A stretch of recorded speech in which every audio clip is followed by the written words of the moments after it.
What's up, Heat fans? Your boy Ernest here, back with another Miami Heat Talk adventure. Before we get started, you guys, please smash the subscribe button. We are almost at 2K subscribers, and I need your guys' help to get there. I'm excited, you guys, because I got a few things I want to discuss. Normally, I have like a little pad. I have like little pinpoints on stuff I want to talk about. I'm not going to do that today. This is going to be like a little bit of open talk between all of us. From the last video that I posted, and if you haven't seen it, take a moment, check it out. I kind of broke down and was asking you guys the question if we should continue the pursuit for Damian Lillard or if we should basically keep the team construed as is. The responses that I got were overwhelming, and I want to say it was like a 50-50 split.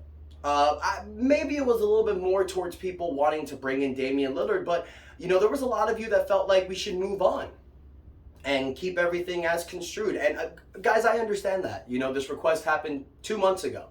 It's annoying. And the other annoying part is that when you wake up in the morning and you like read Hoops Hypes and you see reports on players that you see can be a perfect fit with the Miami Heat going elsewhere. For example, Danny Green re-signs with the Philadelphia 76ers. Danny Green could have been a help on this team with his shooting. We lost Max Strus. We don't know what's going to happen with Duncan Robinson. Even though Danny Green's a little bit old, he can give you 10 to 15 productive minutes for shooting. Christian Wood, a guy that we've been talking about for months now as a potential Miami Heat signing. This guy gets signed to the LA Lakers for a 2-year contract.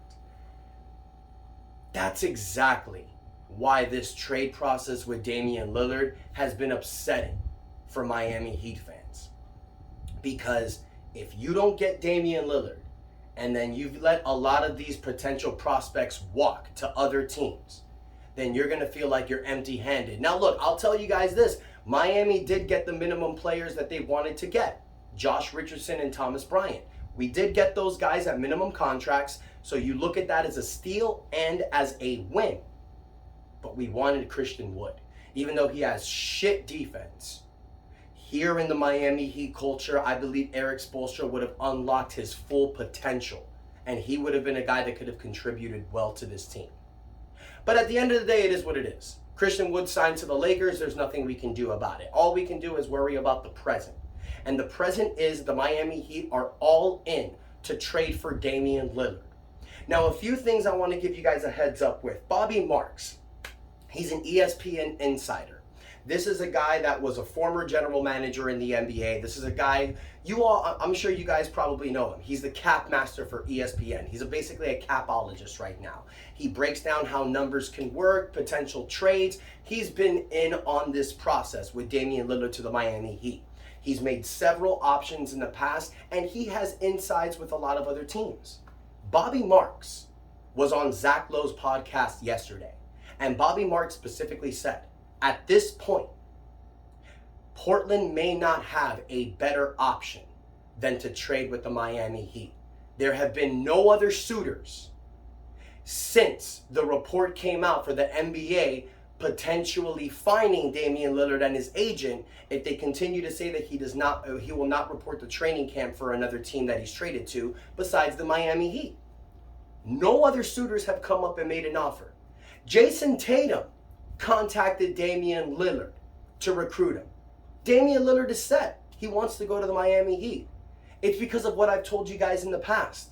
Damian Lillard's play style fits perfectly with this Miami Heat team. Our two big stars, Jimmy Butler and Bam Adebayo, are defensive-minded players. Damian Lillard, who averaged a career-best 32 points a game last season, comes into that lineup, comes into this team, and knows that what he needs to do is focus specifically on his game, which is what he's done his whole career. He doesn't have to change his style. He doesn't have to be a number 2 to complement Jason Tatum or Joel Embiid. He comes to the Heat, he will continue to be the guy that he was in Portland. Bobby Marks knows that a trade to the Miami Heat is imminent. He said it on the podcast. Now, just because Bobby Marks says it doesn't mean it's going to happen. I got to tell you, I got to give respect to Joe Cronin and the Portland Trail Blazers for not expediting this trade and pushing it forward because they haven't gotten what they wanted. They're waiting to see if another team comes out. But for the love of God, there hasn't been a team. Training camp's October 2nd. We're less than a month away. I've said it before and I'll say it again. There is no way that the Portland Trail Blazers wants to go into training camp with this type of drama. Maybe they do. Maybe they do and they don't care. But at the end of the day, Damian Lillard, the type of player that he is right now, he's not trying to be a veteran to mentor young players like Scoot Henderson, Anthony Simons, and Shaedon Sharpe. Maybe 4 years down the line, if Damian Lillard can re-sign with Portland, kind of like his final hurrah, his final dance like D-Wade had here, he plays his final year in Portland, and then he can mentor some young guys. But right now, it's championship or bust for Damian Lillard. And the Portland Trail Blazers are not going to win an NBA championship. I'm sorry, Portland. It's just not in the works. Right now, you're rebuilding for the future. That's why they drafted Scoot Henderson. That's why they did not trade that third pick to get Damian Lillard help. They're in a rebuild. So a trade is imminent. Now the question is, does the trade happen before or after training camp? That is the major question right now. And a lot of people don't understand that this is not the only factor. You know, there's been reports on people saying that there's specific reason why these trades haven't happened. Because Tyler Herro is not somebody Portland wants. Bobby Marks said it in Zach Lowe's podcast. Right now at this point, Tyler Herro, future first round draft picks, young assets and salary fillers are the best deal that Portland's going to get right now. They're not going to get anything better than Tyler Herro. Whether they want to keep Tyler Herro for the year or they want to move him to a third team. But the fact that Portland has waited this long, it's going to be hard to make a 3-team deal because teams have pretty much filled out their rosters. I've said it before. The only teams that I see that can possibly make a 3-team trade with Miami and Portland, Brooklyn, Oklahoma City Thunder, and maybe the San Antonio Spurs or Orlando Magic. Those are 4 dark horse teams that can come out and make a 3-team trade. But the fact of the matter is, since this has waited for so long, since this has taken so much time, this trade may have to be between Portland and Miami.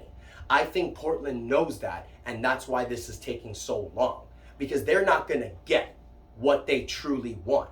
But at the end of the day, a guy that averages 20 points a game, 5 rebounds, 5 assists, 38% for the 3-point line. You're getting a young asset like Nikola Jovic. You're getting Kyle Lowry's salary dump contract for 2024. He's going to be off your books. Whether you want to trade him, whether you want to buy him out, you're going to have options. You're going to have a young player to build on. You're going to have draft picks. You're going to have Tyler Herro, whether you want to keep him or send him to a different team.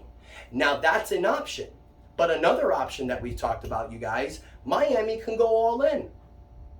They can say, take Hawkes, take Jovic, take Kyle Lowry, take Duncan Robinson, take draft picks. We'll keep Tyler Herro. Now, yeah, Duncan Robinson is going to be probably the thing that Portland fans don't like, but he's a shooter. That's what you need in today's NBA. So if you guys really don't want to make a trade for Tyler Herro, that's going to be your other option. Kyle Lowry, Duncan Robinson, Hawkes and Jovic, possibly only one. You're not getting Caleb Martin because it doesn't make any sense. And you're going to get future first-round draft picks. So those are pretty much Portland's 2 options if they're doing a straight-up trade with Miami. But other things that we don't understand, you guys, I heard from Ira Winderman that what the Miami Heat are trying to do is they're trying to make this trade, possibly make it a 3-team trade. So when they trade for Damian Lillard, they could possibly stay under the second apron luxury tax hit. Now, the second apron thing, I haven't really mentioned it in the last few weeks. I cut a video a couple months ago completely breaking down the NBA's brand new CBA. Go back and check it out, you guys. I posted like 2 months ago. I'll try to go ahead and put in the link down here so you guys can have it as well. But I broke down the complete breakdown of the NBA's new CBA. And a part of the new CBA is the aprons, the first and second apron. When you go over the second apron, your team is limited throughout the year. You can't aggregate trades. which means you can't add multiple players in trades anymore if you're a second apron team.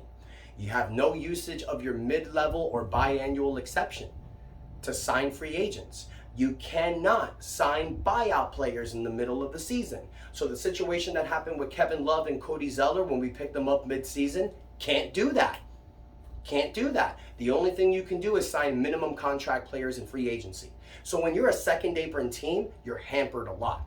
And if you have a championship team with Damian Lillard, Jimmy Butler, Bam Adebayo, and you're not a second apron team, and in the middle of the season a disgruntled player gets bought out, you can get that player in your team if you're not a second apron team. Now, how can Miami make this trade and not be a second apron team? You got to trade Tyler Herro, you got to trade Kyle Lowry, and you got to find a way to move Duncan Robinson. That's the only way. Those 3 contracts are big hits for this team. You move all those 3 contracts, bring in Damian Lillard, ship out Jovic, Miami can make the numbers work and we can be under the second apron. Sign minimum players to fill out those rosters and then hope for the best. So I want to hear from you guys. Do you believe that this trade for Damian Lillard would happen before or after training camp? I am confident and I truly believe that this trade is happening soon. We're going to wake up one day, you guys, and the trade is just going to be done and this video is going to be a banger. But until then, stay with me, you guys. I know this process has been tough. I love each and every one of you that still view the videos, that comment, that like it. Thank you guys so much, but please keep pushing forward. Hit the like button. Let me know your thoughts in the comments, but don't forget to subscribe, you guys. It would really mean a lot to me. And don't forget to click that notification bell to get all of my updates. Thank you guys so much for your time. And until next time, your boy Ernest out. That's enough said. Let's go Heat.